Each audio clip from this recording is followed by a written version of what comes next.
Kumusta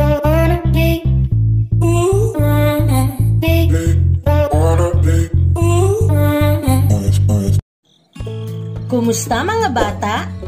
Handa na ba kayong makinig para sa kwento natin sa araw na ito? Kung handa ka na, tara na at makinig sa aking kwento. Ang kwento natin sa araw na ito ay pinamagatang Anong Gupit Natin Ngayon?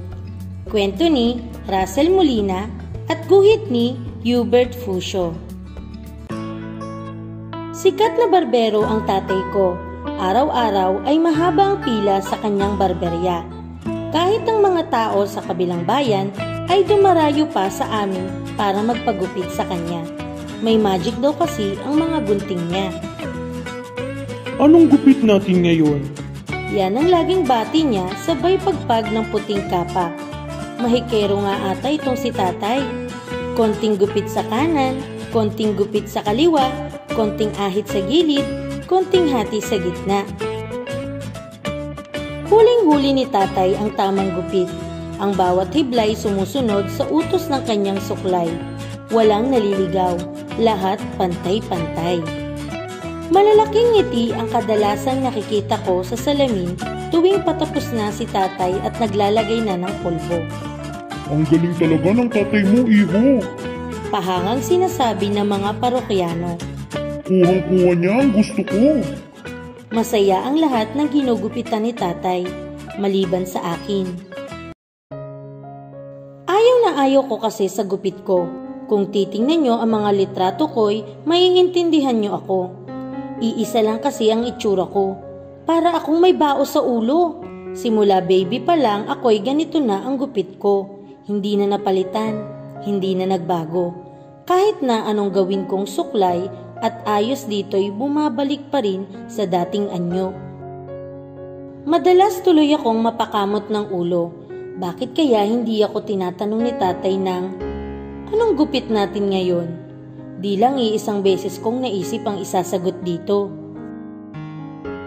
Minsay naisip kong pahabain ng aking mga patilya.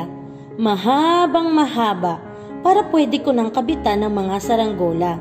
Ang sarap sigurong magbisikleta habang may sumasayaw-sayaw na mga boka-boka. Kung makapalat kulot naman, lagi na akong may dalang unan.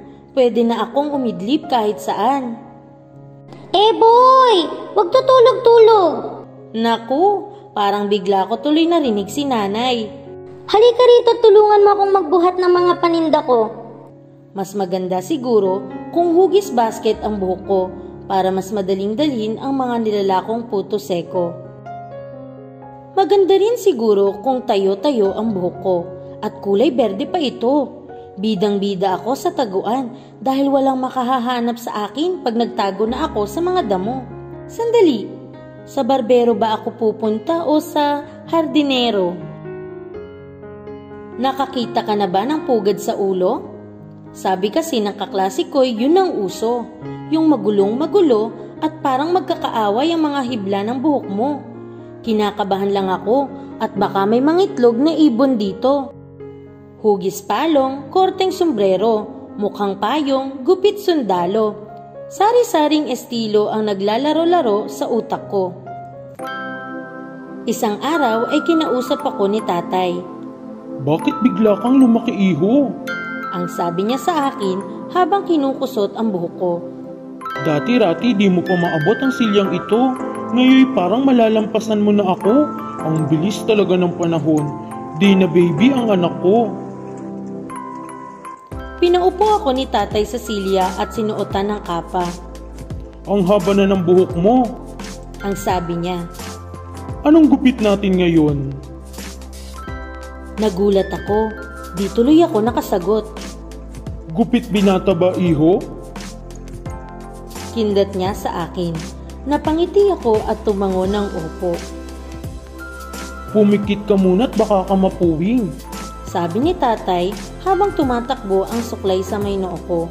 Konting gupit sa kanan, konting gupit sa kaliwa, konting ahit sa gilid, konting hati sa gitna.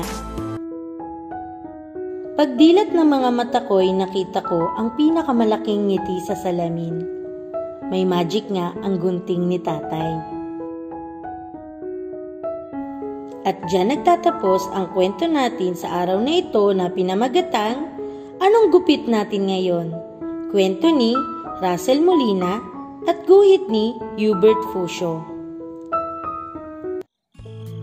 Nagustuhan niyo ba ang aking kwento? Paalam mga bata, hanggang sa muli!